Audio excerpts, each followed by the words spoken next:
A question that people often want to know is, what is included in an estate plan?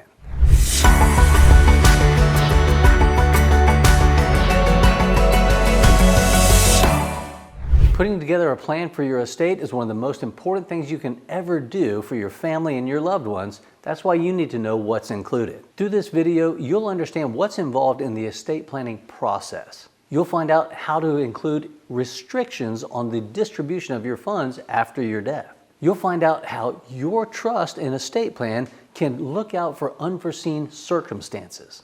You'll learn important differences between wills and trusts. I'll show you how your estate plan can help you to leave behind a lasting legacy for generations to come. All right, we've got to take a look at what is included in your estate plan. Well, for most people, an estate plan simply means they're leaving their assets and identifying who they're leaving their assets to. Well, sure, that's part of it, but there's so much more than this. Yeah, you've got to lay out a plan for who you want to receive your assets whenever you're no longer able to enjoy them because you've passed on to another dimension. Well, we've got to make sure that we have some sort of direction, some sort of guidance, some sort of advisory information that facilitates that. Well, that's your estate plan.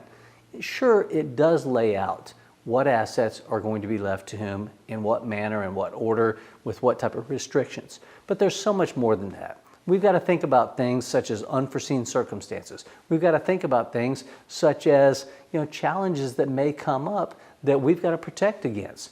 All of these things are factored in an overall estate plan.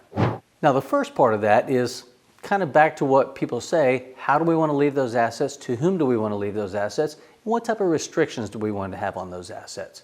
Now, for many people, when they hear that they can have restrictions on the distribution of their assets, that's new information to them. They didn't know this. They thought, wow, wait a second, I just had to identify who's going to receive everything, and I just figured they'd squander it all. I figured they'd waste it. They'd blow through it by spending money that they didn't have before, and they're just waiting around for me to die so that they can gain access to this. Well, sadly, that is the way that it works in many instances, but it doesn't have to work like that for you. You see, you can implement a plan that has certain restrictions. And by restrictions, what I mean by that is maybe a distribution schedule so that they don't receive it all at once. You can have it spread out over a number of years. You can have it spread out where they receive it upon the occurrence of certain events, such as upon the graduation from college, upon receiving a master's degree, upon obtaining a doctoral degree. You can have various things in place like that that basically sets goals for your heirs and beneficiaries that they will receive almost like a bonus in a contract for an athlete or something, where they're able to have certain milestones that they achieve.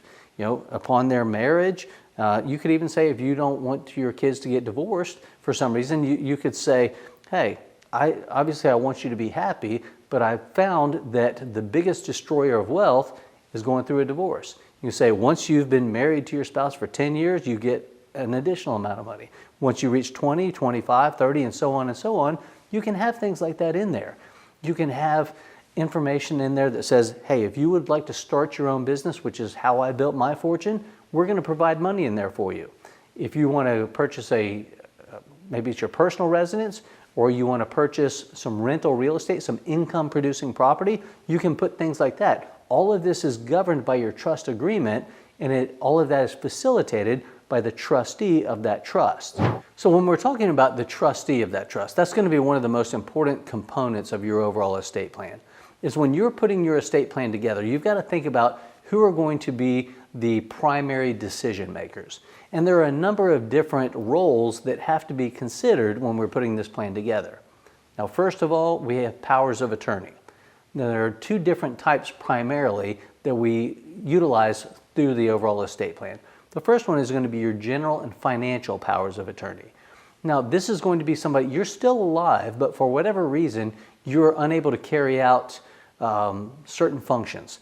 Maybe you can't sign checks. Maybe you're not able to enter into contracts. You're still alive, but maybe you're in a coma, otherwise incapacitated. For whatever reason, you're not able to handle this for yourself, so you need somebody else that can step in and do that for you.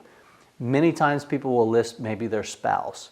And that's a great option, but then we've got to have a backup, because what happens if you're both in a common accident and maybe both of you are in similar positions? where you're not able to take care of things for yourself, who's the backup?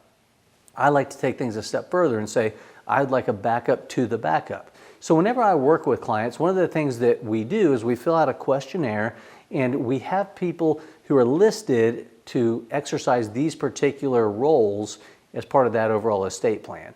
So you would fill that out, complete that, make sure you've thought this through. Sometimes people say, I can't think of who I might want to serve in this capacity. So that's part of our conversation that we have. Now, one of the things you want to factor in is, who's going to be responsible? Who are you not concerned about taking advantage of you? Obviously, they have a fiduciary obligation, and they can get into some serious trouble if they abuse their position, but now you're having to go back and fix things. Think about it in advance, who you feel comfortable handling these types of decisions for you. Now, the next power of attorney we have is for your medical affairs. Now, this is not necessarily the person that's going to determine whether or not they pull the plug. You will ideally have listed out how you want things handled through your living will and your healthcare directives. But your medical power of attorney is going to be the person that communicates with the medical professionals, that lets them know of your wishes. They're going to have a copy of that durable power of attorney for your medical affairs so that it will last through your incapacitation. Now, we've got to make sure that we have that in place, so you're going to want somebody to serve in that capacity. Again, a lot of times it may be your spouse, but we want to have a backup. And then again, I like to have a backup to the backup. Well, the question has arisen. Could I have the same person serve in both capacities as far as my financial power of attorney as well as my medical power of attorney? Well, my answer is typically, you could, but can you think of a reason why you might not want to have the same person serve in both capacities? I don't know about you, but I may not want the person controlling the purse strings to also be controlling the life strings. I don't want to doze off for a quick nap and they're screaming, pull the plug. It's sad to think about, but stranger things have happened. Again, we hope for the best, but we got to plan for the worst. So you may want to have some checks and balances there when you're determining that decision-making responsibility. As you can see, there are a lot of different considerations we have to factor in when we're putting together our overall estate plan. That's kind of why we come up with these videos, is to make sure that you have the information you need to make wise, informed decisions. We keep coming up with more videos, so you need to know about those videos. To make sure that you are notified whenever we come out with a new one, you need to like or subscribe to this YouTube channel so that you will be notified and get that information in your hands when you need it, so that you can implement it as part of your overall plan for yourself and for your family. Okay, so I've been talking quite a bit about estate planning somewhat generally, but I've talked specifically about trust a lot more than I've talked about wills. And there's good reason for this. Part of it is that a trust can provide you with so much more control, so much more flexibility, and just so many more opportunities than can a will. But the other great thing about it is that a trust avoids probate. When we're talking about a will, it's going to be subject to the probate process. And basically, probate is a process set up by the government. Now, it's a process set up by the government for the orderly distribution of assets upon death, which really doesn't sound all that bad unless you break down that definition, if you will. I've got a challenge with 3 words there: a process set up by the government. You see, we should have a process set up for the orderly distribution of assets upon death, but do we really want the government involved in that process? I guess not.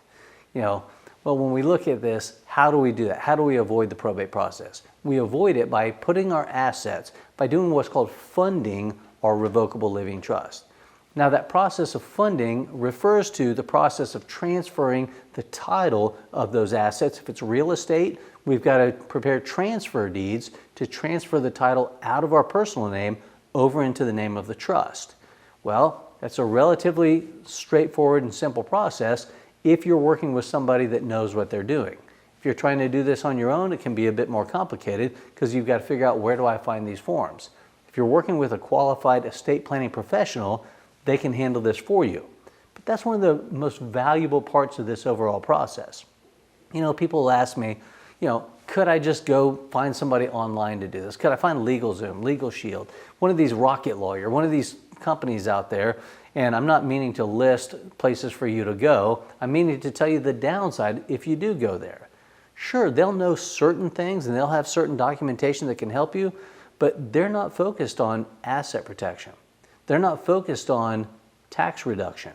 Maybe they'll have some expertise in estate planning, but remember, one of the things that I share with people on a regular basis is that we've got to protect our assets. Primarily, we need to recognize that the government and other sources are attempting to place what I call a lid on wealth. Now, that lid is an acronym for the 3 legal pitfalls of lawsuits, income taxes, and death taxes. They are things that can absolutely destroy you if you don't have a plan for how to take the lid off. We take the lid off by focusing on asset protection, tax reduction, and estate planning. You see, all 3 of these things have to combine together to give you the most rock-solid, ironclad plan available. Do you think that they're going to know how to do this? I can assure you that's not the case. Yes, they may be good in one area, but they have no idea about asset protection. They have no idea about taxes. This is a pretty rare combination of information that you need to make sure that you have access to. That's why we're here. That's why I continue to provide these videos for you. Well, when we're talking about wills and trust, getting this set up in a way to avoid probate and making sure that you have the liability protection by integrating your LLCs or your S corporations, your C corporations, your land trust, your real estate privacy trust, how do all of these work together? Well, that's perhaps the most important part of this overall process. And then finally, we've got to think about legacy planning. What type of legacy do you want to leave behind? How do you want to be remembered? Are there certain things that you would like to pass on? Because remember, an estate is about far more than just money. You have acquired and accumulated a significant amount of knowledge and wisdom over the years. You need to pass this on. Rather than making your family have to make the same mistakes that you did or learn from those same mistakes, how about they learn from your mistakes rather than having to do it themselves? This is incredible information. It should be part of your legacy organizer, which is what I work with all my clients on, making sure that they go through this process of providing information, stories, passing down things that maybe experiences that you've gone through that can really help shape their financial futures. All of this is part of a properly drafted estate plan. Well, as you can see, there's a lot to this. And you know what? I get it. That's why I put together my mini course that I call Enlightened Estate Planning. And I've made that available for you. But even better, it's available to you absolutely free of charge. That's right, it's free. All you have to do is click the link below, enter some information to access the incredible strategies for covering your assets, protecting your estate, and making sure your family is taken care of. Enlightened Estate Planning mini course is available for you absolutely free of charge. Free, all you have to do, click the link below to access it. We're going to share some incredible information as we do on this channel, so keep coming back and watching our other videos. I look forward to seeing you on the next video.